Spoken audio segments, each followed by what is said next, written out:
and dorsal.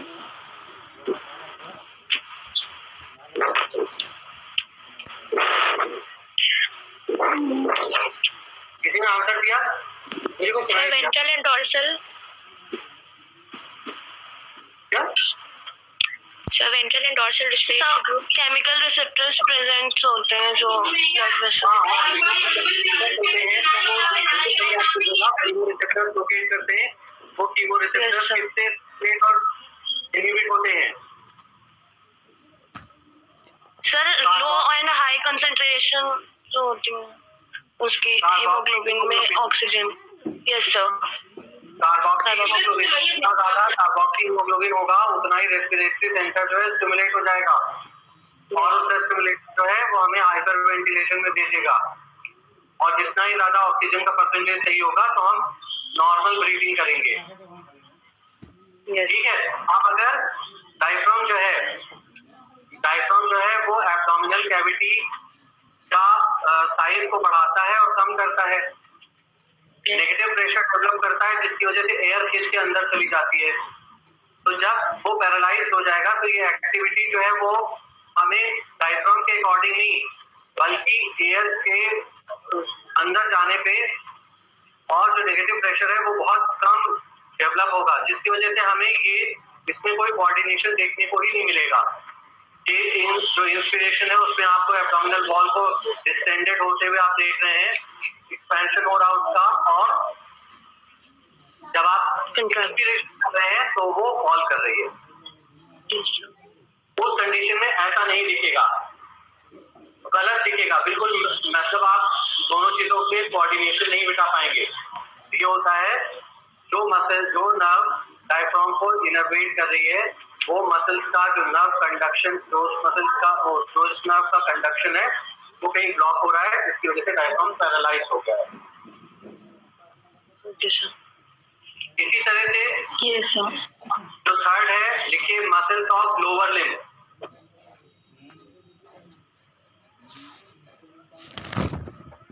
इसमें आप example में लिखिए extensor of the knee. Extensor of the knee.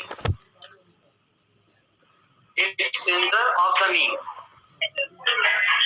Sir extensor what is the word? Extensor जो नी को एक्सटेंड करने वाला है मतलब उस जॉइंट को फैलाने वाला. Extensor of the knee. इसमें लिखिए ask the subject to flex his knee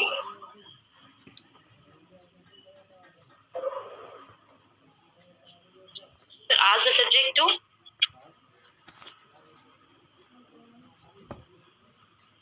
आप इसमें सब्जेक्ट से बोलेंगे ask the subject to flex his knee.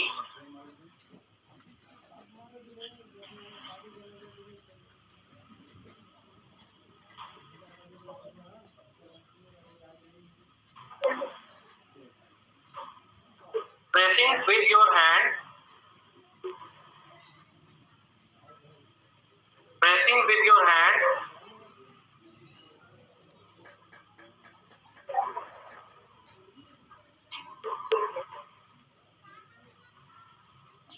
And on his shin, SHIN. Ask him to try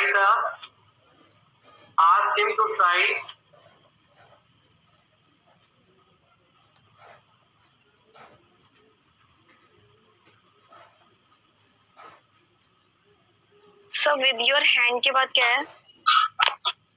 pressing with your hand on his shin, SHIN.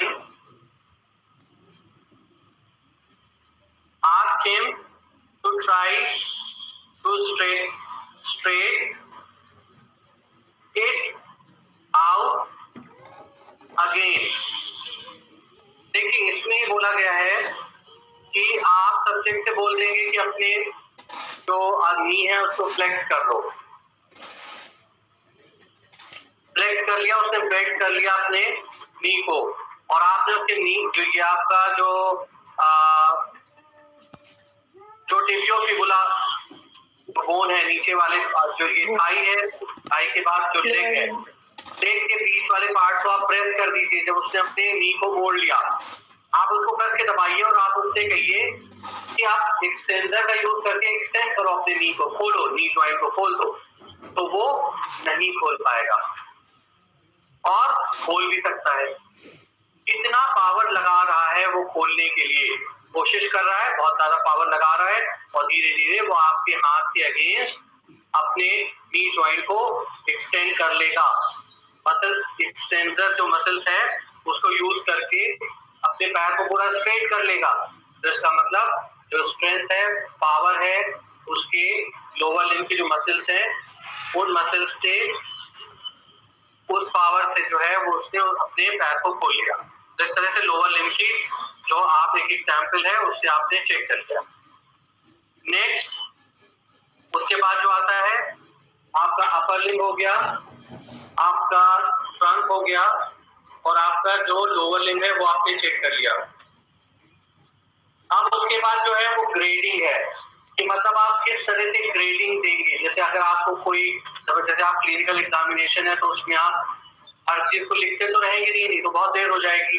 क्या आप कहेंगे कि हाँ उसके हर चीज का ग्रेड बनाया गया कि आप ग्रेडिंग कैसे करेंगे। तो उस ग्रेडिंग के लिए आप एक टेबल बनाइए, लिखिए grading of the muscle strength. इस टेबल में आप 2 कॉलम बनाइए, एक कॉलम छोटा बनाइए और एक कॉलम जिसमें डिस्क्रिप्शन आपको लिखना है वो बनाइए। Grading of muscle strength. Muscle strength की ग्रेडिंग कैसे आप करेंगे, तो एक साइड में लिखिए ग्रेड और एक साइड में लिखिए डिस्क्रिप्शन। ग्रेड और दूसरी तरफ लिखिए description, grade and description.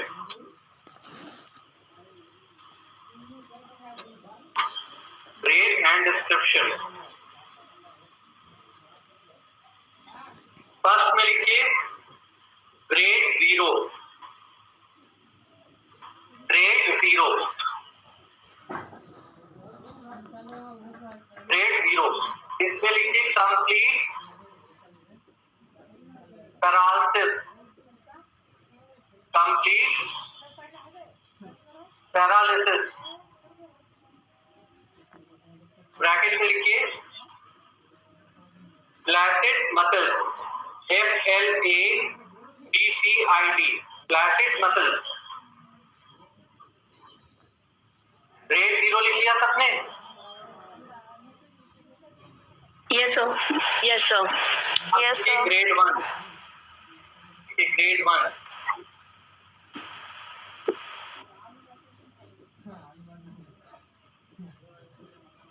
Muscles just shows, muscles just shows a flicker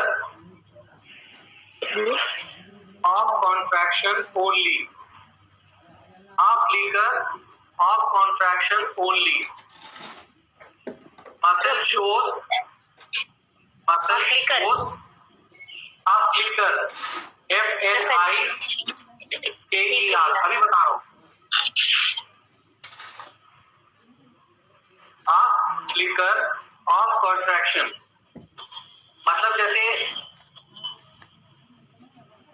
आप वो अपने आप ऐसे जो केसेस होते हैं जिसमें आप ग्रेड 1 दे रहे हैं उसमें आपके इंस्ट्रक्शन को सब्जेक्ट फॉलो नहीं कर पाएगा, तो आपको जो आप कह रहे हैं उसे करने के लिए उसमें आपको या तो मदद करनी पड़ेगी या वो चीज आपको खुद अपने हाथ से करनी पड़ेगी।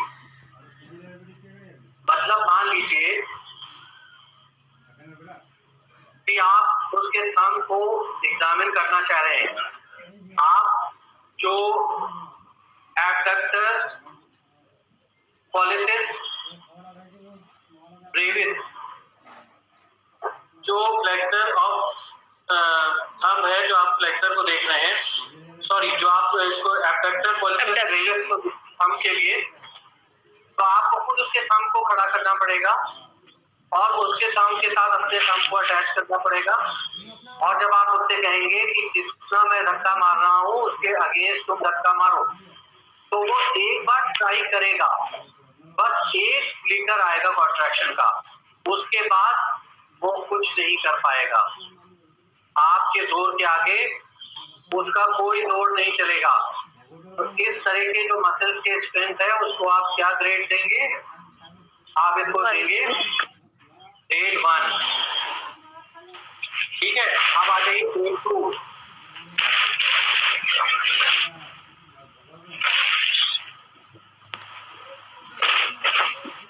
ग्रेड 2 इसमें लिखिए muscles movement is possible only when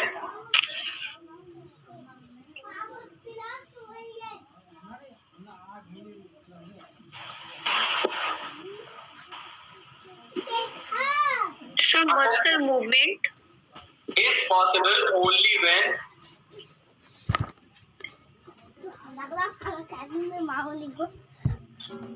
muscles movement is possible only when the force of gravity is excluded by appropriate postural adjustment.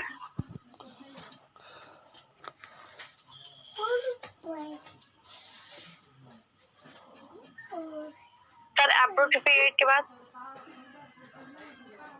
Appropriate postural adjustment. Postural adjustment. इसमें क्या होता है कि अगर सिटिंग पोजीशन में पेशेंट को आपने रखा हुआ है तो उसका हाथ ऐसे गिरा रहेगा। अगर आप उसको लाइन पोजीशन में रख देंगे और आप थंब वाला टेस्ट करेंगे तो वो फिर भी मतलब अगर उसका हाथ बिस्तर में रखा हुआ है तो शायद थोड़े से कॉन्ट्रैक्शन आपको देखने को मिल जाए। जो एब्डक्टर पोलिसिस ब्रेविस है उसके थोड़े से पावर आपको देखने को मिल जाए, क्योंकि अगर ग्रेविटी भी है उसके ऊपर फोर्स लगा रही है और आप भी लगा रहे हैं तो उन दोनों फोर्स के अगेंस्ट तो काम नहीं कर पाएगा। तो अगर आप ग्रेविटी को एक्सक्लूड कर दें और उसको लाइन पोजीशन में रखें और उसके थंब को स्ट्रेट करके और उसके अगेंस्ट धक्का लगाएं और उससे बोले कि तुम इसके अगेंस्ट अपना फोर्स लगाओ, तो शायद वो थोड़ी सी कोशिश कर ले। ऐसी कोशिश वो क्यों कर पा रहा है? क्योंकि आपने जो ग्रेविटेशनल फोर्स है उसको एक्सक्लूड करवा दिया, मतलब उसको एक स्पेशल पोस्चर दे दिया ताकि उसके हैंड के ऊपर कोई भी ग्रेविटेशनल फोर्स, उसके थंब के ऊपर कोई भी ग्रेविटेशनल फोर्स ना लगे। मेरी बात समझ में आ गई?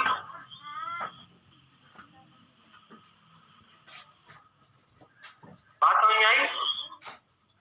यस सर रिपीट कर यस सर जो ग्रेड 1 में था वो डिफरेंट था। अगर हम उसमें स्पेशल कोई पोस्चर दे देते हैं जैसे कि लाइन पोजीशन है, बेड के ऊपर है, अब वो अभी उसमें ज्यादा उसके बाद ग्रेविटेशनल फोर्स नहीं लगेगा।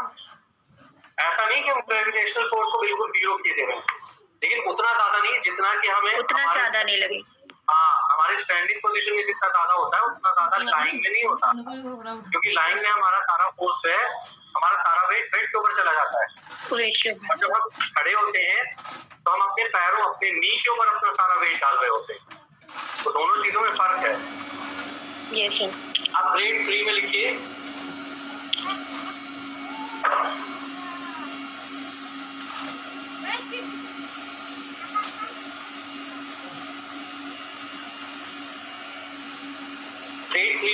muscles movement is possible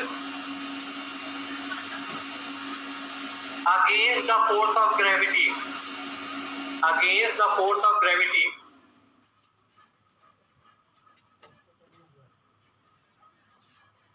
Therefore, a limb can be held against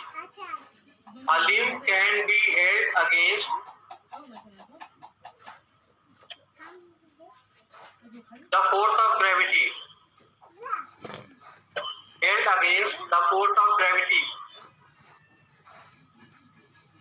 But not against the examiner resistance. but not against the examiner resistance. देखिए, अगर आप पेशेंट को सिटिंग पोजीशन में रखें और उससे कहें कि अपने हाथ को ऊपर उठाओ, तो वो उठा लेगा। अपने हाथ को ऊपर उठाने को बोलेंगे तो उठा लेगा। ये किसके अगेंस्ट वो काम कर रहा है? ग्रेविटी के अगेंस्ट कर रहा है। ग्रेविटी। आप उसके हाथ को ऊपर से दबाएं और उससे कहें आप अपने हाथ को ऊपर उठाओ, तो वो नहीं उठा पाएगा, क्योंकि उसमें इतनी पावर नहीं है। तो इस तरह से जो पावर आप फोर्स ऑफ ग्रेविटी के अगेंस्ट देख रहे हैं, उसको आप क्या ग्रेड देंगे? उसको आप ग्रेड 3 देंगे। समझ में आ गई बात? सर ग्रेड 2 में भी तो यही हो रहा था एक तरीके से। हम उसको जब तक कि हम उसके अगेंस्ट जाएंगे तब तक हमने फोर्स ऑफ ग्रेविटी को एक्सक्लूड कर दिया था। हमने उसके स्पेशल पोस्चर दिया था पेशेंट को, लाइंग पोजीशन में उसको रखा था, या उसके हाथ को, जैसे आप वो हमारे सामने बैठा हुआ है, हम इधर बैठे चेयर में, वो दूसरी तरफ बैठा, हमने उसके हाथ को टेबल के ऊपर रख दिया, तो ये स्पेशल पोस्चर हो गया। आप उसका हाथ जो है टेबल के ऊपर है, फोर्स ऑफ ग्रेविटी उसके हाथ पे इतना ज्यादा काम नहीं कर रही है। अगर हम टेबल को बीच में हटा दें तो क्या हो जाएगा? हाथ जो है वो हैंग कर जाएगा। फोर्स ऑफ ग्रेविटी नीचे आप बात समझ गए? दोनों में क्या फर्क है? Yes sir. पार्ट में second, the gravitational force is excluded, in third gravitational force included. बात क्लियर है? जिसने क्वेश्चन पूछा था उनको बात क्लियर है? सर अभी सोच सर क्लियर नहीं है, लेकिन क्लियर नहीं है? नो सर एक बार सोच रहे हैं। बताइए मैंने क्या बताया, आप बताइए मैंने क्या बोला। सर आपने बोला कि जो ग्रेड 2 में ऐसा सिचुएशन है कि ग्रेविटी जो है वो एक्सक्लूड कर दिया है और दूसरे वाले में इंक्लूड कर दिया है। हाँ, इसलिए हमने उसको पेशेंट को एक स्पेशल पोस्चर दिया है, मतलब उसकी एक स्पेशल पोजीशन बनाई है। हमने बेड में उसको लिटा दिया है, या अगर हमने उसको सिटिंग पोजीशन में रखा है और अगर हम उसके थंब के स्ट्रेंथ को एग्जामिन करने जा रहे हैं, तो हमने उसके ग्रेविटेशनल फोर्स को कम करने के लिए उसके हाथ को टेबल के ऊपर रख दिया है। आप समझ रहे हैं? एक हम कहते हैं कि आप अपने हाथ को एयर में हैंग कीजिए, हवा में रखिए, और एक हम आपसे कहते हैं कि अब आप टेबल के ऊपर हाथ रख लीजिए। हाँ सर फर्क है दोनों में। यस सर वो ग्रेविटी एक्सक्लूड कर लेंगे ना। हाँ यस सर समझ आ रहा है। ग्रेविटी एक्सक्लूड कर दिया, अब क्लियर हुआ? यस सर समझ आ गया। हाँ, जब एक आपने हवा में हैंग करके रखा हुआ है हाथ और एक बार टेबल पे रखा है, तो दोनों में उसमें ग्रेविटी बहुत कम हो जाएगी, क्योंकि हमारे हाथ का सारा वेट जो है कौन बेयर कर रहा है? टेबल। और अभी क्या था, जो हमारे हाथ की सारी मसल्स हैं वो responsible for hanging of the hand in the air. ठीक है, तो अभी हमारे जो हाथ है वो जो उसका वेट पूरा उठा रहे हैं, वो हाथ की मसल्स उठा रही है। टेबल पे रख दिया तो वो वेट टेबल ले रहा है, ग्रेविटेशनल फोर्स बहुत कम हो गया। ठीक है, तो हमने स्पेशल फोर्स दिया तो उससे ग्रेविटेशनल फोर्स एक्सक्लूड हो जाएगा। अब ग्रेड फोर्स के muscles movement are possible, muscles movement are possible against a variable degree of examiner resistance. Against a variable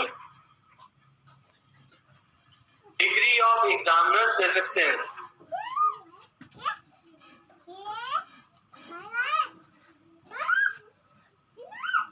And muscles movement is described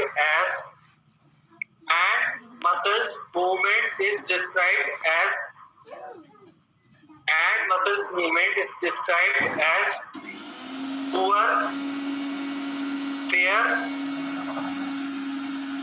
or moderate strength. Sir poor की बात, Poor, fair or moderate strength. ये बात clear हुई कि देखिए, अगर हमने एक सब्जेक्ट से बोला कि आप फ्लेक्स कीजिए अपने आर्म को और हम उसको एक्सटेंड कर रहे हैं वो फ्लेक्स में रखे हुए, हम बहुत पावर लगा के उसके हाथ को खोलने की कोशिश कर रहे हैं और हमने आराम से हाथ को खोल लिया। फिर हमने उससे कहा कि फ्लेक्स करो और इस बार हमने थोड़ा कम स्ट्रेंथ लगाया। हम समझ गए कि इतना ताकत इसमें नहीं है कि हमारे इस ताकत का जवाब दे पाए, तो हमने अपनी स्ट्रेंथ को कम किया। अब उससे कहा कि इसको तुम रोक के रखना, तुम्हारे हाथ को खोलने जा रहे हैं। तो हमने खोला तो हाथ फिर भी आसानी से खुल गया। उसके बाद फिर हमने उससे फिर से कहा फ्लेक्स करो और फिर हमने उसके हाथ को बहुत कम स्ट्रेंथ लगाया और उसके बाद खोलने की कोशिश की तो थोड़ा मुश्किल लगा हमें खोलने में। तो हम इस तरह से जो ग्रेडिंग है कि मतलब अगर हमने अपनी स्ट्रेंथ को जैसे जैसे एग्जामिनर अपनी स्ट्रेंथ को कम करता जाएगा, सब्जेक्ट के लिए उतना अच्छा होता जाएगा कि वो अपनी फ्लेक्स वाली पोजीशन को मेंटेन रखे। तो इस तरह से हम जो मसल्स की स्ट्रेंथ है ग्रेड 4 में, उसको फर्दर ग्रेडिंग कर सकते हैं पुअर, फेयर और मॉडरेट। मतलब अगर हम बहुत हल्का सा उसके ऊपर फोर्स लगा रहे हैं और उसको भी वो नहीं रोक पा रहा है, इसका मतलब उसकी पावर ऑफ मसल्स जो है पुअर है, वीक है। Grade 4 poor. ग्रेड 4 इसलिए है क्योंकि वो ग्रेविटेशनल फोर्स और हमारे फोर्स दोनों के अगेंस्ट कुछ ना कुछ रेजिस्टेंस तो पैदा कर रहा है, किसी ना किसी तरह से तो अपने हाथ को रोकने की कोशिश कर रहा है, इसलिए हमने उसको ग्रेड 4 में रखा है। लेकिन क्योंकि अगर हम जैसे जैसे स्ट्रेंथ बढ़ाते जाएंगे, उसकी जो स्ट्रेंथ है, पावर है, वो कम होती जाएगी। तो अगर हम बहुत वीक स्ट्रेंथ लगा रहे हैं और हम आसानी से काम किए ले रहे हैं, it mean he is in grade 4 category with poor. अगर हमने थोड़ी सी मॉडरेट टाइप की स्ट्रेंथ लगाई और हमने उसको आसानी से खोल लिया, तो उसके बाद ये है कि वो ग्रेड 4 में भी होगा, लेकिन उसका जो मॉडरेट है मॉडरेट हो जाएगी। समझ गई बात? Yes sir. Yes sir. मतलब सर पेशेंट में ज्यादा कुछ प्रॉब्लम नहीं है इसका, ज्यादा प्रॉब्लम नहीं है। मीन्स है प्रॉब्लम डेवलप होना शुरू हो गई है, हमें ट्रीटमेंट शुरू कर देना चाहिए। तो ट्रीटमेंट जब वो लेगा 1 महीने और उसके बाद आएगा तो क्या होगा? मान लीजिए अगर वो गुड थी या फेयर थी तो क्या हो जाएगी? सर गुड हो जाएगी, फिर गुड सही हो जाएगी, मॉडरेट टाइप की हो जाएगी, अच्छी हो जाएगी। सर। और ऐसा होगा कि अगर हम ज्यादा जोर लगाएं तो वो खींच खांच के मार ना दे, तो फिर वो कैसी स्ट्रेंथ हो जाएगी? उसको क्या कहेंगे? Hyper active. इसका मतलब हमने ट्रीटमेंट कुछ ज्यादा ही दे दिया, हाइपर एक्टिव। ठीक है, लेकिन खुशी की बात ये ट्रीटमेंट ने काम किया, मस्कुलर पावर वापस आ गई। ग्रेड 5 सर कुछ लोग बिना ट्रीटमेंट के भी हाइपर एक्टिव होते हैं। हाँ, वो भी होते हैं, उनको दरअसल ऊपर से मिल जाती है हाइपर एक्टिविटी, लेकिन उसका कोई इलाज नहीं होता, उनको कोई भी डॉक्टर ठीक नहीं करता। तो उनका स्टिमुलस डिफरेंट होता है। हाँ, तो फिर ऐसा है कि उनको उनके हाल पे ही छोड़ दीजिए, ठीक है, सही हो जाएगा। टाइम मत वेस्ट करिए, अपना रास्ता बदल लीजिए। ठीक है, क्या फायदा की वजह से हमें भी हाइपर एक्टिव होना पड़े। तो हम सर ऐसी कौन सी क्वालिटी, रेस्पिरेटरी रेट को बढ़ाएं। ऐसी कौन सी क्वालिटी होती है हाइपर एक्टिव लोगों में? हाइपर एक्टिव होने की जो क्वालिटी है, वो क्वालिटी आपके हार्मोन्स होते हैं, जो जैसे जो एक्साइटमेंट वाला जो स्टेज होती है उस टाइम पे रिलीज होते हैं। लेकिन अगर वो पर्पस जब नहीं है, जब हमें जरूरत नहीं है, एमलेस उनका जो है वो स्टिमुलेशन हो, तो उसको हाइपर एक्टिव कहते हैं। जरूरत नहीं है फिर भी जरूरत से ज्यादा बोला जा रहा है, जरूरत नहीं है फिर भी जरूरत से ज्यादा गुस्सा किया जा रहा है, जरूरत नहीं है फिर भी फालतू में खुश हुआ जा रहा है, जरूरत से ज्यादा। तो ये सारी चीजें जो हैं ये हाइपर एक्टिव में आ जाती हैं। Yes sir. गलत फहमियां। सर कुछ लोग मुझे हाइपर एक्टिव कहते हैं। फहमियाँ, वो जो कहा जाता है ना, अच्छा वर्ड उर्दू में बोला जाता है गलत फहमी का शिकार होना, तो वो गलत फहमी का शिकार हो जाते हैं। खुशफहमी, सर खुशफहमी, हाँ, खुशफहमी, गलतफहमी। ये सर और गलतफहमी में तो सर लड़ाइयाँ हो जाती हैं, खुशफहमी में अपने आप में खुश रहते हैं। हाँ, खुशफहमी में देखते हैं आपको प्रॉब्लम दिखता है क्योंकि हम ओवर कॉन्फिडेंट हो ये जाते सही है हैं सर, और ये सही गलतफहमी है होती है ये सेंटर हो जाती है दो लोगों में। सर। हाइपो एक्टिव होता होगा ना, जैसे जिसमें सेंस ऑफ ह्यूमर ना हो। हाँ, हाइपो भी नहीं होना चाहिए, हाइपो भी हाइपो खत्म हो जाता है। ये होता है किसी लाइफ दिन का नहीं। सारा चार्म, तो वो सारा चार्म खत्म हो जाता है। ये सर और जो ग्रेड 5 है उसमें normal muscle strength is present.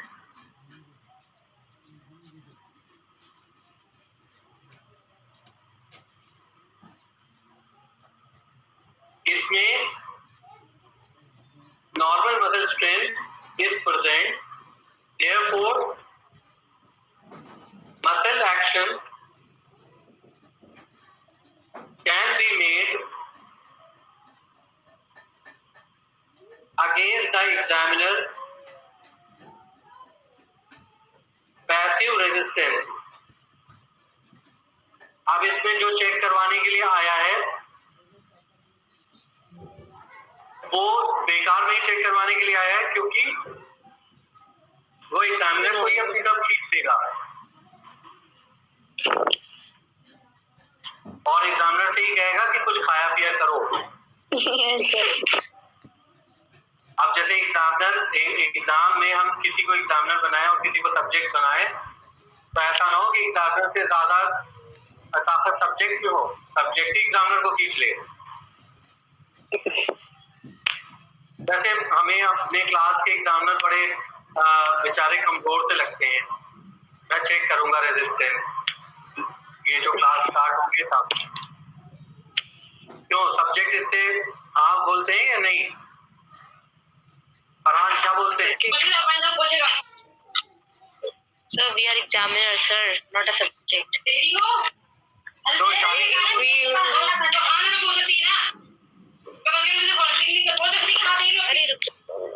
Imran, अच्छा कोई सब्जेक्ट क्लास में नहीं है क्या?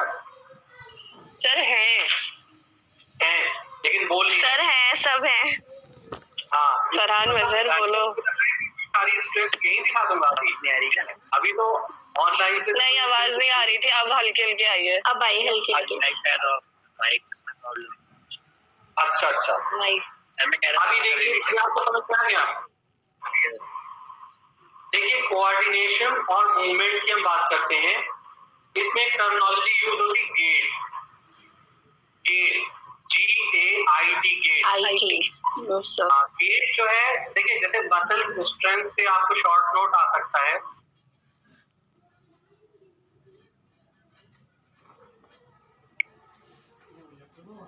वाइवा में पूछ सकता हूँ मसल स्ट्रेंथ, तो मसल स्ट्रेंथ पे शॉर्ट नोट जैसा क्वेश्चन आपका तैयार होना चाहिए।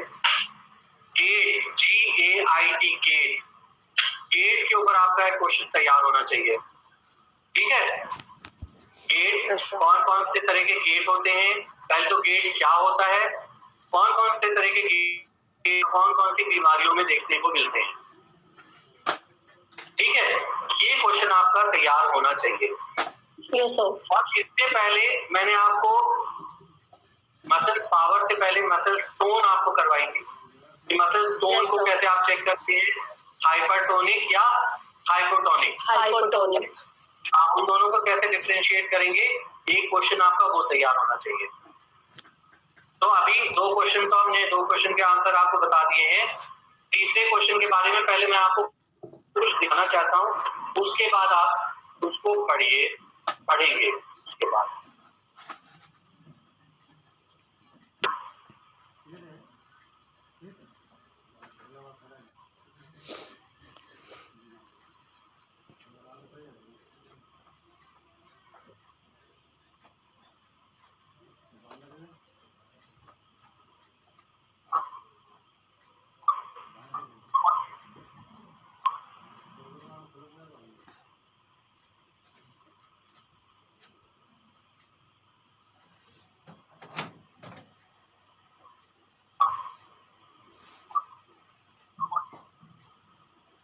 इसमें आपको गेट के बारे में दिखाया जा रहा है। गेट जो होता है वो हमारे चलने का तरीका होता है। नॉर्मल गेट कैसा होता है और उस गेट के साथ कैसे कैसे एबनॉर्मेलिटीज आती हैं, उनके आप फिल्म देखिए। फिल्म देखने के बाद हम जब उसके बारे में लिटरेचर है वो हम आपको लिखवा देंगे कि कौन से गेट में क्या होता है। देखिए, शायद आपको इस वीडियो की आवाज नहीं आ रही होगी। नहीं आ रही थी ना अभी जब चल रहा था ये? नहीं आ रही थी सर। हाँ, छोड़ दीजिए, आवाज को मत, आप आवाज पे मत जाइए, मेरी बात सुनिएगा। बस ये जो कर रहे हैं आप देख लीजिए।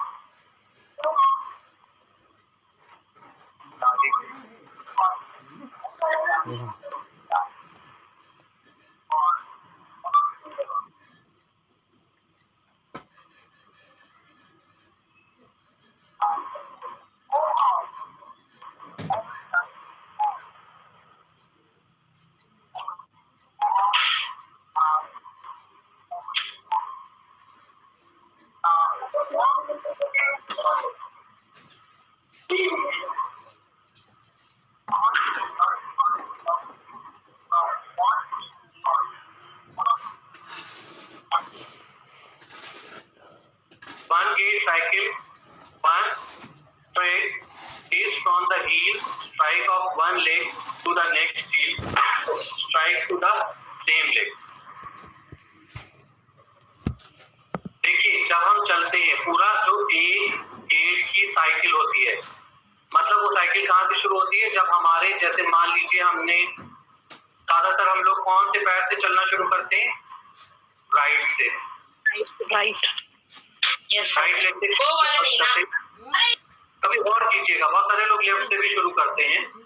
हम कभी ऐसा ख्याल नहीं करते कि हमने किससे चलना शुरू किया, राइट से या लेफ्ट से। तो हम कैसे चलना शुरू कर रहे हैं? अगर हम कैसे चलना शुरू कर रहे हैं? हम राइट से अगर हम चलना शुरू कर रहे हैं तो हमने राइट की हील को फ्लोर पे टच किया और आगे बढ़े, और दूसरा जब हम कदम रखते हैं तो लेफ्ट हील को रखते हैं, और फिर जब हम आते हैं राइट की हील को टच करते हैं तो हमारी पूरी गेट की एक साइकिल कंप्लीट होती है। ठीक है, जरा अपनी जगह से उठकर चलकर देखिए, अपनी जगह से उठकर चलकर देखिए। जब आप चलते हैं तो अगर आप राइट से चल रहे हैं, चलना शुरू करते हैं, तो पहला आपका जो हील है राइट की वो ग्राउंड को टच करती है, फिर आपकी लेफ्ट की हील टच करती है, फिर आपकी हील राइट टच करती है। ऐसे ही होता है।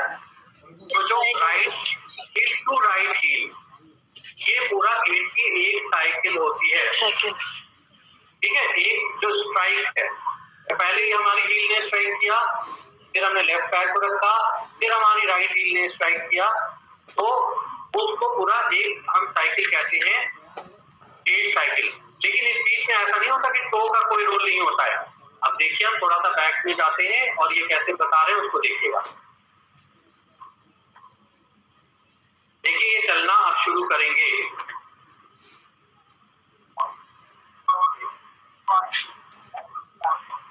देखिए, ये हील को इन्होंने टच किया, ये टच किया, करने के बाद आगे बढ़ेंगे। इन्होंने ये टो को टच किया, फिर ये लेफ्ट आया, फिर अब ये जो टो है ये ऊपर हो गए। जब लेफ्ट पैर आगे आता है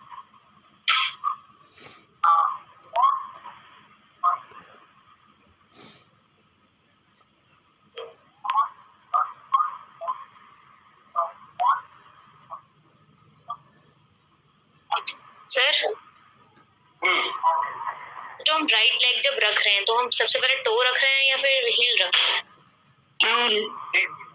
जैसे जब हम चलते हैं ना, तो अगर हमें, जब हमारा ख्याल हम इस चीज का नहीं रखते, लेकिन फिर भी आप ये बात बहुत अच्छी तरह से देखिएगा कि हम टो नहीं रखते हैं चलने में, हील।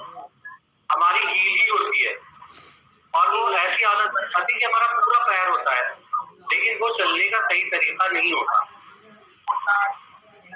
और आप ये देखिए कि अगर हम टो के ऊपर जाएंगे तो ऐसा नहीं लगेगा कि हम आगे गिर जाएंगे। Yes sir. अगर आप टो पे चल के देखिए तो टो पे चलना तो एक अजीब सा हो गया। अगर आप स्ट्राइक अगर आप टो पे देंगे तो लेफ्ट कूद सकते हैं, आप गिर सकते हैं। हील का एरिया कंपैरेटिवली ज्यादा होता है बनिस्बत टो के। सर टो पे Yes, sir. हाँ, पूरी बॉडी के वेट को वेट नहीं कर पाएंगे तो नहीं रह पाएगा। और वेट नहीं कर पाएंगे ये सर और सब्जेक्ट गिर सकता है। स्मूकेबल। ये तो गेट हो गया। One gait cycle, one strike is from the heel strike of one leg to the next heel strike the same leg. Kalora presentation. Kalora school. ये फिर ये कंप्लीट साइकिल हो गई गेट की।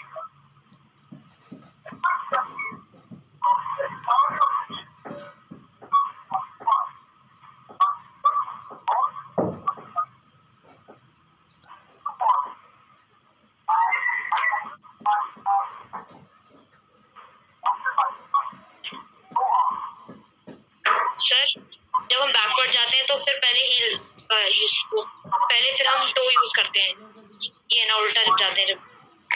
हाँ, अगर आपको उसके ऊपर लौटना है तब तो आपको टो यूज करना पड़ेगा। अगर आपको बैक पे जाना है तो आप जैसे टो वाली स्टेज में है तो टो से ही आपको वापस होना पड़ेगा। Yes sir.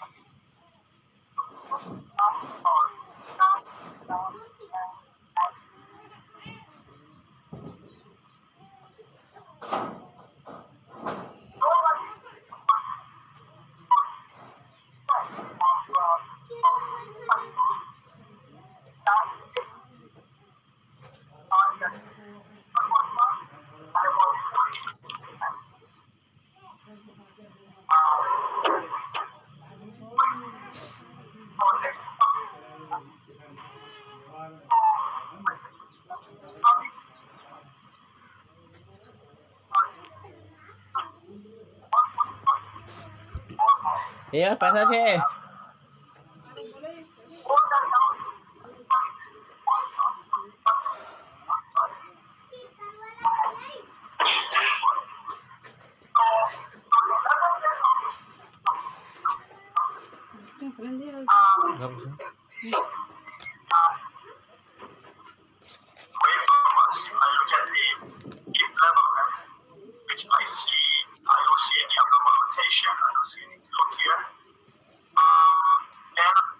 देखिए, जब आप गेट चेक कर रहे हैं तो इसमें आपको क्या क्या चेक करना होगा, कोई पढ़ सकता है? Please check symmetric heel strikes, 2 off, rotation of leg internally and externally, levelness of hip, rotation of hip, levelness of shoulders, side tilt of trunk, rotation of trunk, position of head and neck, symmetric swinging of arms. ठीक है, बात समझ में आई कि जब हम किसी की गेट को चेक करेंगे तो हम कैसे चेक करेंगे, क्या क्या चीजें हम देखेंगे, क्या दोनों पैर जो हैं वो जब रखे जा रहे हैं तो हील का जो स्ट्राइक है और जो टो का ऑफ्स हैं वो क्या सिमेट्रिकल हैं या नहीं है, या उनमें कोई एसिमेट्री दिख रही है। रोटेशन ऑफ लेग्स, आपने देखा होगा बहुत सारे लोग चलते हैं जिनके पैरों में कोई खराबी होती है, या पैरालिटिक अटैक हो चुका होता है, या पार्किंसन डिजीज होती है, या ब्रेन का कोई और एबनॉर्मैलिटी होती है, या पोलियो होता है, या एक पैर छोटा और एक पैर थोड़ा बड़ा होता है, या उनके हिप जॉइंट में कुछ प्रॉब्लम होती है, या नी जॉइंट में प्रॉब्लम होती है। इन सारे केसेस में आप देखते हैं बहुत सारे लोग पैर को रोटेट करके चलते हैं, रोटेट तो ये रोटेशन बाहर की तरफ होता है या अंदर की तरफ होता है। ठीक है, ये Initial बाहर and की तरफ antiasis. होता है। हाँ, या सही बात बहुत बताई आपने, या बाहर की तरफ होता है या अंदर की तरफ होता है। और जो हिप जॉइंट है, हिप जॉइंट की वजह से जो हिप का रोटेशन है वो बहुत ज्यादा एक साइड में है या दोनों साइड इक्वल है, तो वो बहुत बड़ा एक फैक्टर होता है देखने का।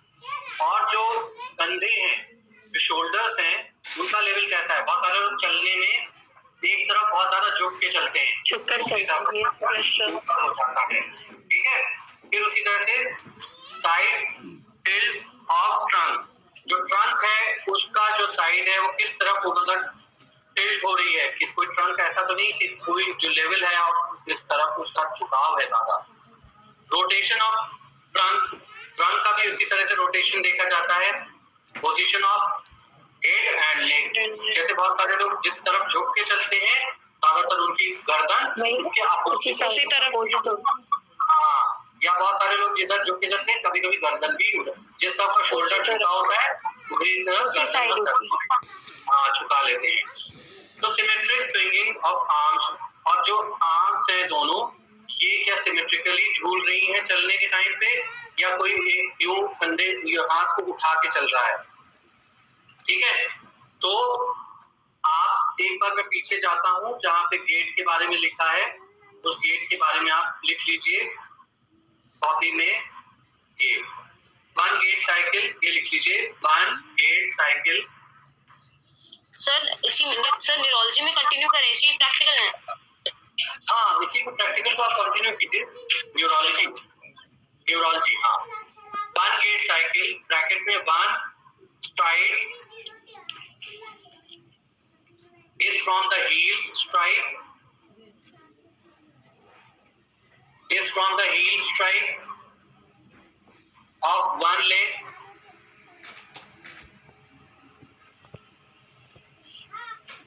to the next heel strike of the same leg.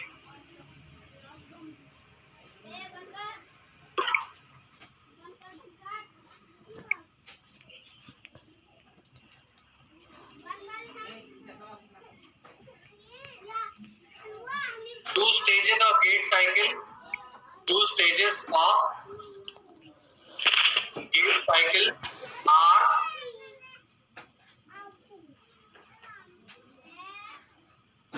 stance stage, 60%, swing stage, 40%.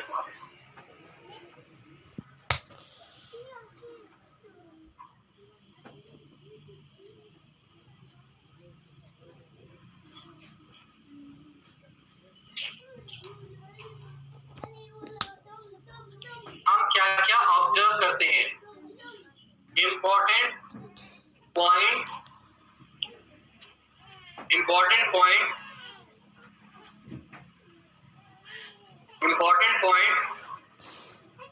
which are required in the examination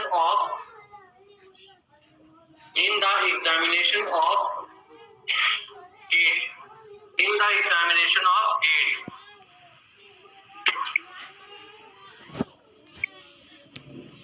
first लिखिए symmetric heel strikes,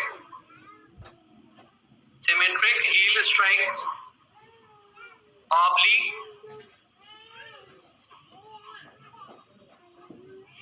two of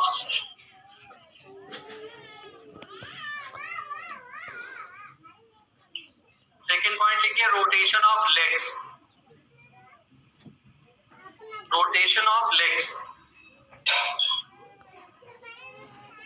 inside the bracket, internally, oblique, externally.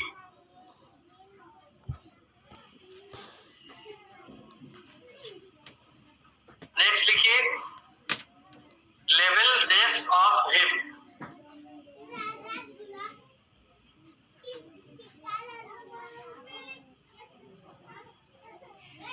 Next लिखिए rotation of hip,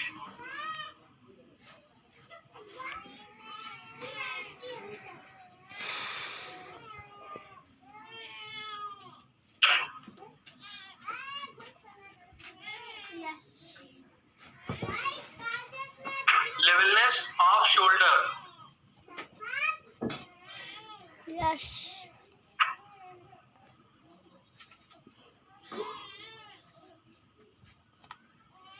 next लिखिए side tilt of trunk.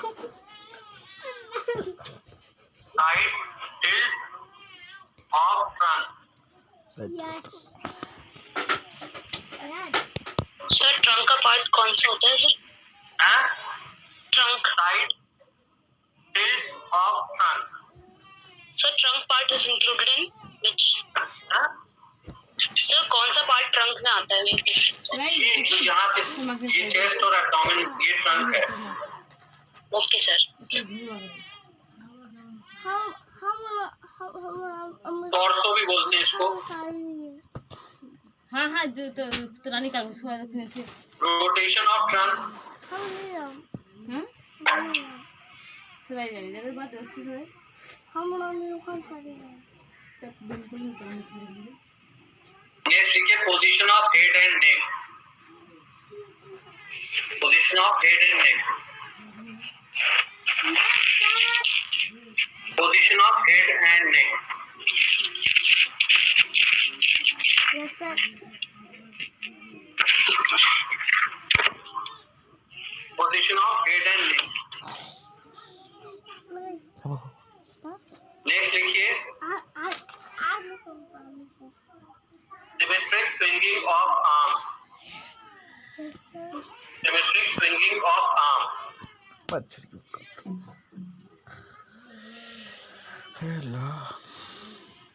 देखिए जो आप practical लिख रहे हैं इस प्रैक्टिकल जैसे मैंने आपको बताया था ऑब्जर्वेशन टेबल। तो जैसे आप मसल्स टोन अगर चेक कर रहे हैं तो उसमें पहली ऑब्जर्वेशन टेबल आप बनाएंगे। उसमें आप मसल्स की टोन को जैसे चेक किया जाता है उसमें आप लिखेंगे एक साइड में number 1 2 3 serial number muscles tone और आप उसमें लिखिएगा 3 कॉलम बना के हाइपरटोनिक, हाइपोटोनिक और नॉर्मल। तो जो भी बच्चे को बड़े को आप घर में चेक कर रहे हैं उस टेबल में उसके आगे टिक लगा दीजिएगा। आपको समझना है पहली ऑब्जर्वेशन टेबल आप कैसे बनाएंगे। सीरियल नंबर हाइपरटोनिक और नॉर्मल। हाइपरटोनिक नॉर्मल जो भी होगा उसके आगे आप थर्ड वाले कॉलम में टिक लगा दीजिएगा। समझ आ रही है बात? सर ये प्रैक्टिकल में करना है या फिर प्रैक्टिकल चलिए नोट्स हम आपको लिखवा रहे हैं। किसी में ऑब्जर्वेशन टेबल अगर एग्जाम में आपको बोला जाएगा कि क्लिनिकल एग्जामिनेशन लिखें तो उसमें आप ऑब्जर्वेशन टेबल कैसे बनाएंगे ऐसे ही बनाएंगे। ऑब्जर्वेशन टेबल नंबर 1 उसमें आपने लिखा सीरियल नंबर, दूसरा कॉलम बनाया मसल्स टोन। मसल्स टोन में आपने लिखा हाइपर, हाइपो, नॉर्मल। आपका ऑब्जर्वेशन आपका जो थर्ड वाला है उसमें आप लिखिए ऑब्जर्व या रिजल्ट। रिजल्ट लिखिए। रिजल्ट में आप किसके सामने प्लस करेंगे और किसके सामने माइनस करेंगे। मान लीजिए नॉर्मल टोन है तो नॉर्मल प्लस लगा दीजिए नेगेटिव। ठीक है तो इस तरह से पहली आपकी ऑब्जर्वेशन टेबल बनेगी। दूसरी ऑब्जर्वेशन टेबल बनेगी उसमें आप लिखेंगे सीरियल नंबर मतलब कितने सब्जेक्ट का आप करेंगे। जो भी आपको 1 का करना, 2 का करना, 3 का करना, आप एक ही का कर रहे हैं। सीरियल नंबर का कॉलम बनाएंगे। स्ट्रेंथ ऑफ मसल्स का कॉलम बनाएंगे जिसमें आप लिखेंगे जो मसल स्ट्रेंथ है, फेयर है, पुअर है, वेयर है, मॉडरेट है। ये तीनों बना के आप वो लिखेंगे रिजल्ट में कौन है उसके आगे प्लस लगा देंगे और नीचे आप रिजल्ट में ग्रेड लिख देंगे। Grade of muscle strength. अगर ये स्ट्रेंथ मसल स्ट्रेंथ वाला है ना सर? हाँ ये मसल स्ट्रेंथ का टेबल है, टेबल नंबर 3। ठीक है अब आप फोर्थ टेबल आप बनाएंगे ऑब्जर्वेशन टेबल। उसमें आप गेट की टेबल बनाएंगे। गेट की टेबल में सीरियल नंबर, ऑब्जर्वेशन पॉइंट और result. Serial number, observation time और रिजल्ट।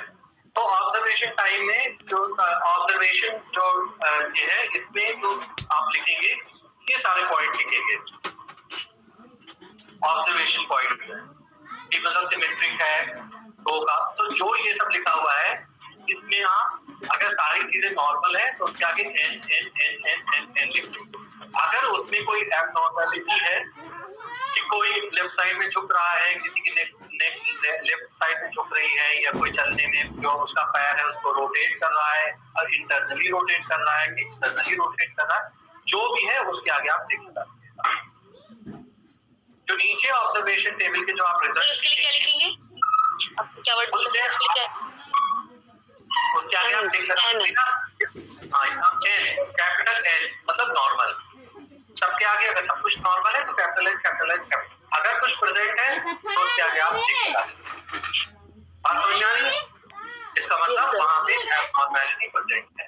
तो नीचे आप जब आप रिजल्ट लिखेंगे, हर ऑब्जर्वेशन टेबल के नीचे रिजल्ट लिखेंगे, तो आप ये लिख दीजिएगा muscle tone is normal, muscle strength is normal, gait is normal. अगर किसी तरह की कोई एबनॉर्मलिटी है तो आप रिजल्ट में लिखेंगे muscle tone is hypertonic, muscle tone is hypotonic, या muscle tone is normal in range. ठीक है, इन नॉर्मल रेंज ये लिखेंगे। उसी तरह से यही पॉइंट आप स्ट्रेंथ में लिख देंगे, muscle strength is normal, muscle strength is in grade 3, 4 या 0 या पुअर, फेयर, मॉडरेट, ऐसे आप लिख सकते हैं कोई भी आंसर। हाँ, और उसी तरह से जो गेट है, गेट में आप लिखेंगे गेट इज नॉट नॉर्मल, या gait is abnormal with following abnormality. जो भी आपके पॉइंट के आगे आपने टिक लगाया है उन एबनॉर्मलिटी को वो लिख देंगे।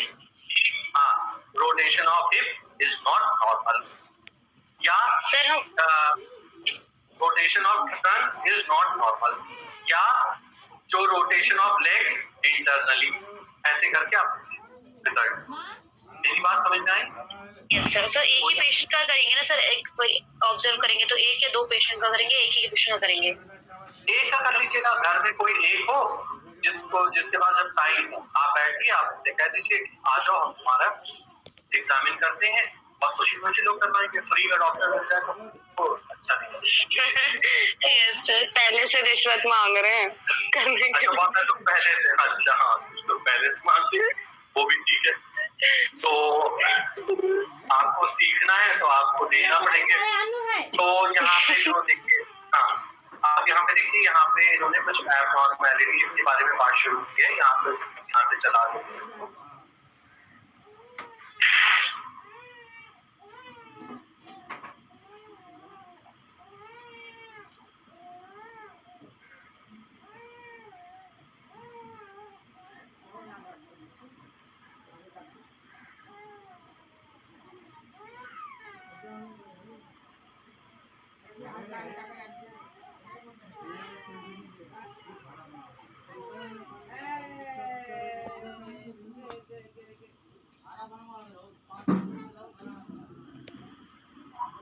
देखिए यहाँ पे बता रहे हैं कि अगर गेट जो है वो सिमेट्रिक नहीं है तो क्या हो सकता है? रिस्ट्रिक्शन ड्यू टू टाइटनेस और पेन, वीकनेस ऑफ मसल। जो अगर गेट जो है वो सिमेट्रिक नहीं है, एसिमेट्रिक है, मतलब जब वो चल रहे हैं तो लेफ्ट साइड कुछ ज्यादा बंद लग रहा है या राइट साइड बंद लग रहा है, मतलब गेट जो है वो सिमेट्रिक नहीं है। लेफ्ट और राइट का अगर हम देखें चलने का तरीका तो हमें कुछ उसमें डिफरेंट दिख रहा है, सिमेट्रिक नहीं है। तो एसिमेट्रिक गेट होने के क्या कॉजेज हो सकते हैं? रिस्ट्रिक्शन ड्यू टू वीकनेस और पेन, वीकनेस ऑफ मसल। तो अभी आप देखिए cause of asymmetric gait, causes of asymmetric gait, causes of asymmetric gate.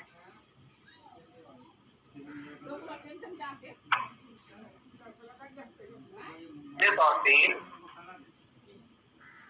restriction due to tightness or pain, उसका पॉइंट देखिए वीकनेस ऑफ मसल। ठीक है, चलिए आगे बढ़ते हैं।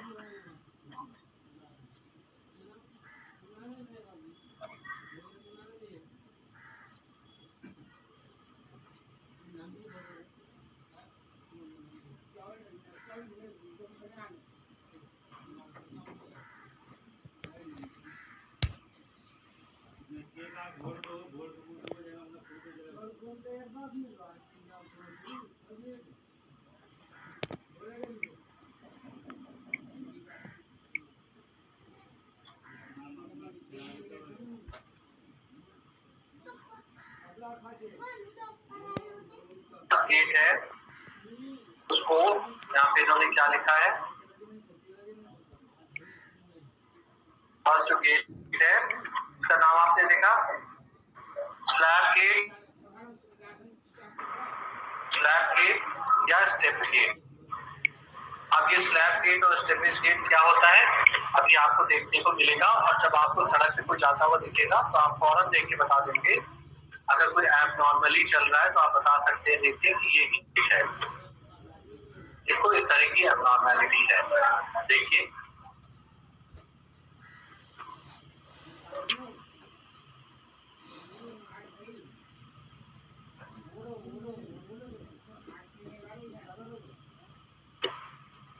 इस तरह का जो गेट होता है आप लोग लिख रहे हैं स्लैब गेट और steppage gait. Sir new heading है ना? हाँ न्यू हेडिंग है, types of gait, types of abnormal gait, types of abnormal gait, types of abnormal gait. जो टाइप्स है एबनॉर्मल गेट का, इसमें जो फर्स्ट गेट है वो है स्लैब गेट और स्टेपेज गेट।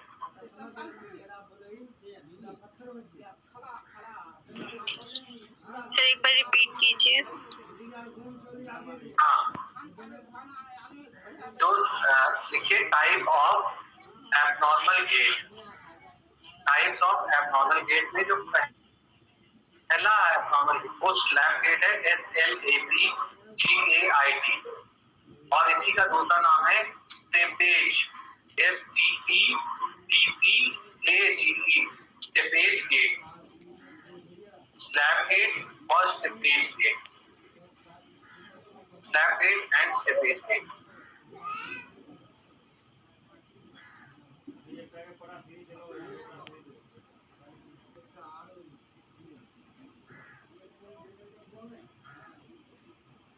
देखिए this type of gate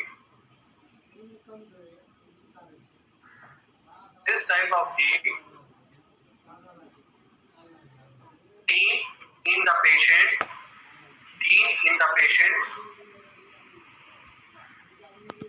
with weakness or paralysis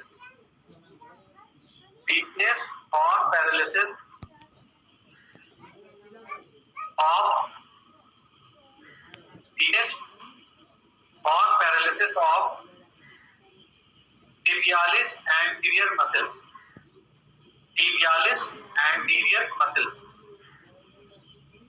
ठीक है। देखिए इन्होंने जहाँ पे हाथ लगा के बताया, देखिए मसल कहाँ पे लोकेट करती है। देखिए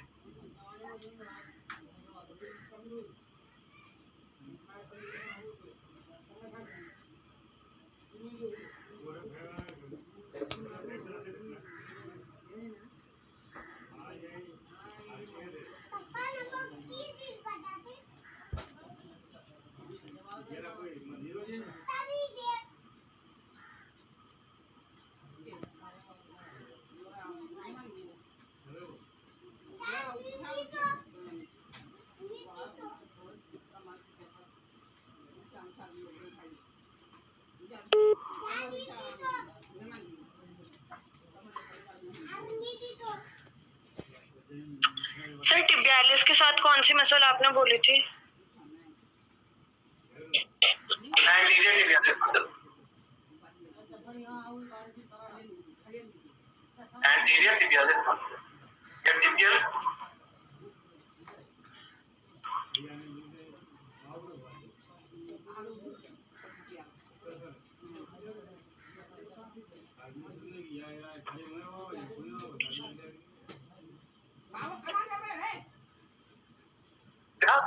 कैसे चलते हैं ऐसे लोग?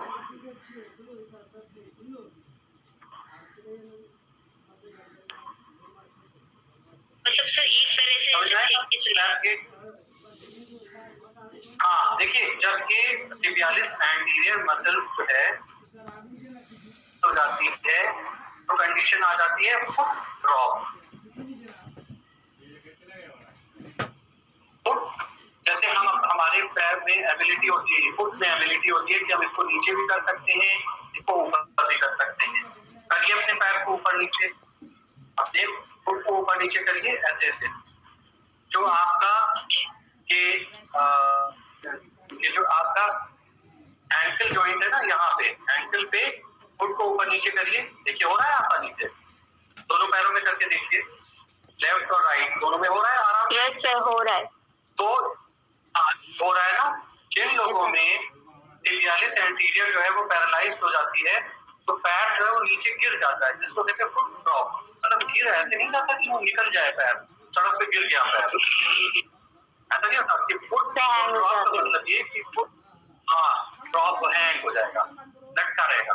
तो मतलब वो हमारे जो हील और टो वाले जो मूवमेंट है ना, जो नॉर्मल गेट में देखने को मिलते हैं, वो वाले मूवमेंट देखने को नहीं मिलेंगे।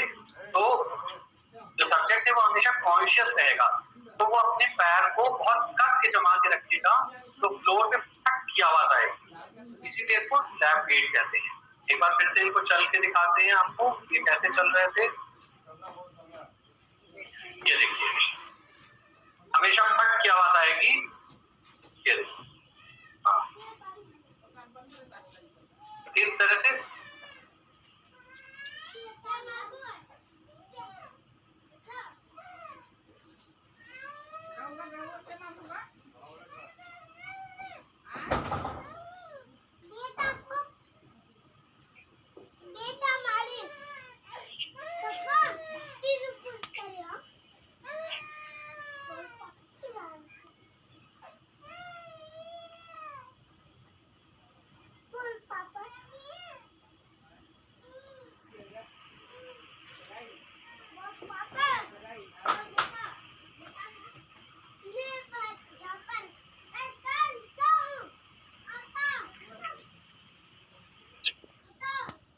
सर आपने साउंड की क्या बताई कि फुट टैप, आवाज कैसे आएगी sir?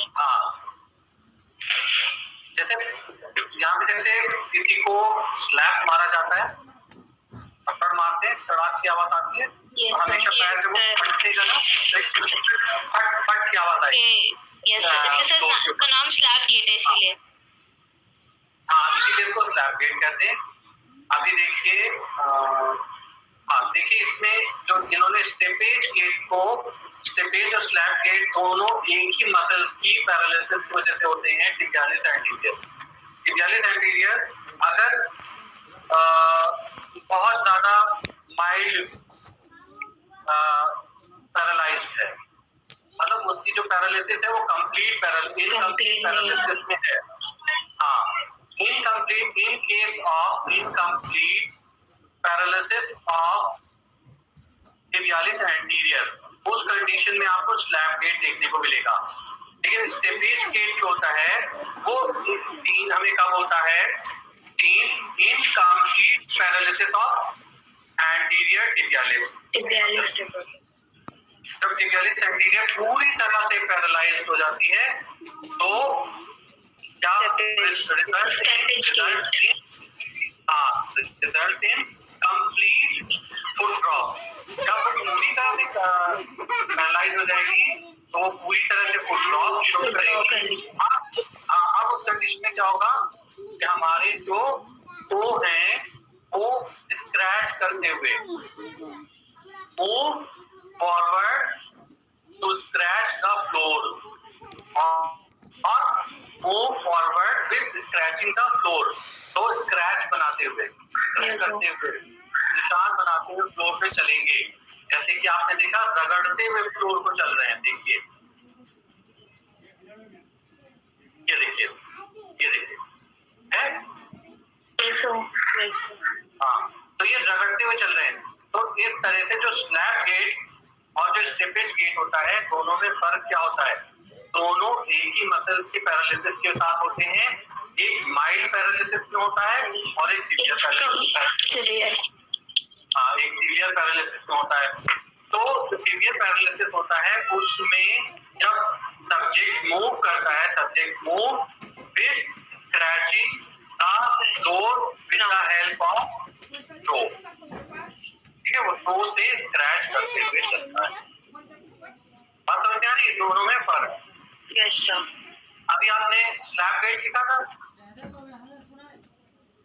Slab gate, slab gate आपने क्या लिखा था स्लैप गेट को, मुझे बताइए। This type of gait. So this type of gait seen in the patient with weakness or paralysis of tibialis and anterior tibialis muscles. हाँ, anterior tibialis muscle bracket में लिखिए mild paralysis. Mild, M-I-L-D, mild paralysis.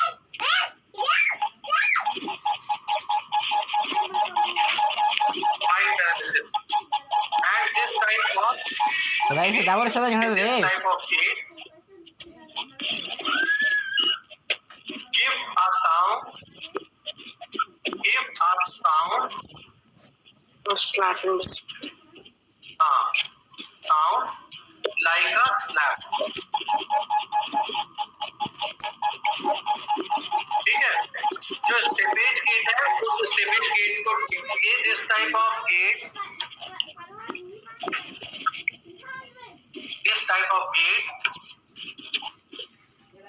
this type of gait seen in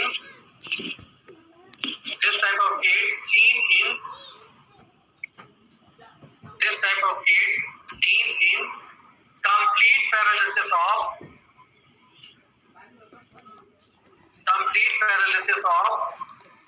tibialis anterior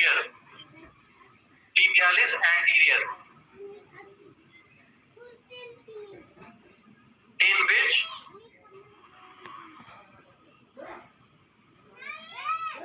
subject while walking scratch the floor by his Foot.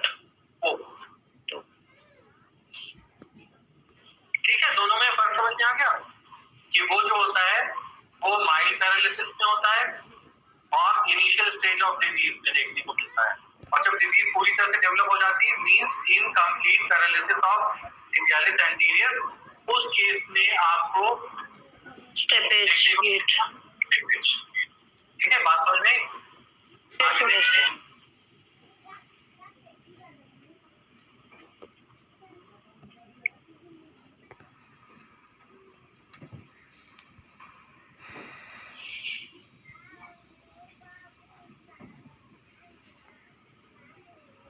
Trendelenburg gait, जो next gate है वो है Trendelenburg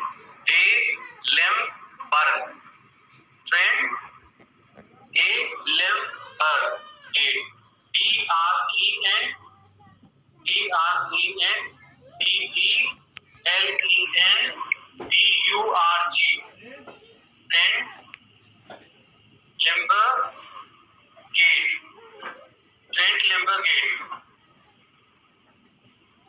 अब इस gate में क्या होता है, बहुत इंपॉर्टेंट गेट है।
आपने देखा? Yes sir, yes sir. हाँ, कुछ सर ये लड़खड़ा रहे हैं चलते, हाँ, ये लड़खड़ा रहे हैं। वन साइड को सर, एक साइड सिर्फ चल रहा है, हाँ, जिस साइड का फुट आगे बढ़ रहा है उस साइड टिल्ट हो जा रहा है। देखिए इन्होंने क्या बताया है कि जो ये ट्रेन लेम्बर जो गेट होता है उसका कॉज ये होता है कि यहाँ पे जो ग्लूटियल मैक्सिमस और मिनिमस जो मसल्स होती हैं ये हिप को हॉरिजॉन्टल पोजीशन में मेंटेन रखने के लिए काम करती है। तो अगर मान लीजिए सपोज हमारे ये लेफ्ट साइड की ग्लूटियल मैक्सिमस और मिनिमस की मसल्स ठीक हो गई है तो ये वाला जो पैर है जब ये चलेंगे तो ये इधर हो जाएगा और ये पैर इधर होने की वजह से जो बॉडी अब ये पैर जो इधर हो गया तो होने की वजह से क्या होगा, ये जो ट्रंक है उसको इस पोजीशन में आना पड़ेगा जो कि मेंटेन करना पड़ेगा, नहीं तो हम गिर जाएंगे। तो अगर बॉडी जैसे साइकिल हम चलाते हैं, जिस डायरेक्शन में हम साइकिल मोड़ते हैं हमारा ट्रंक उसके अपोजिट डायरेक्शन में मोड़ता है ताकि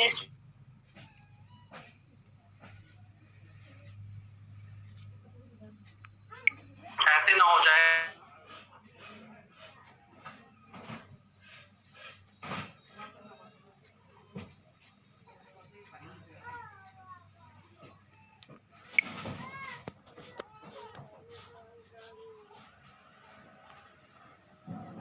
ताकि जो फोर्स है जो ग्रेविटेशनल फोर्स है वो बॉडी के सेंटर से सेंटर को उसको वो बॉडी को गिरने से बचा ले। ऐसा ना हो ऐसा ना हो कि वो गिर जाए।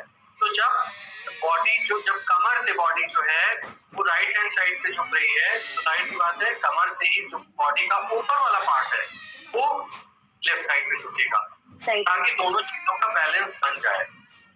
तो जो ट्रेंट लेम्बर बर्ग गेट होता है ये गेट का कॉज क्या होता है, वीकनेस ऑफ ग्लूटियस मैक्सिमस और मिनिमस।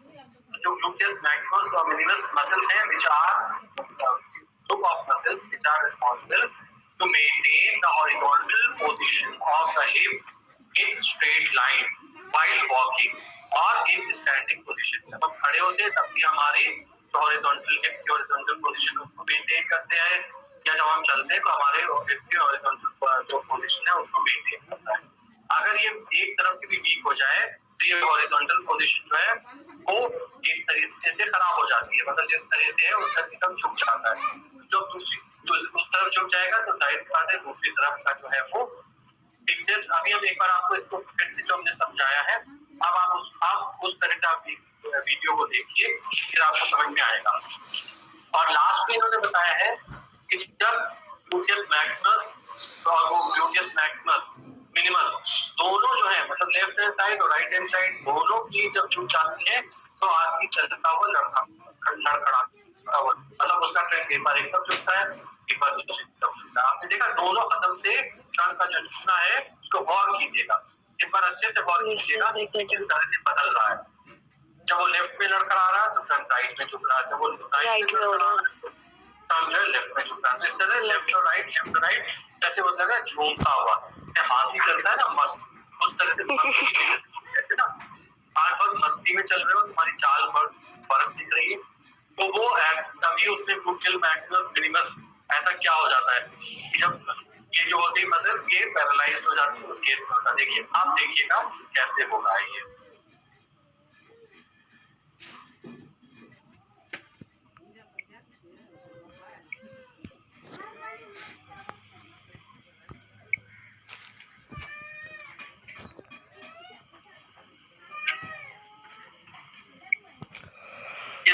नॉर्मल चाहे उसके लिए बता रहे हैं।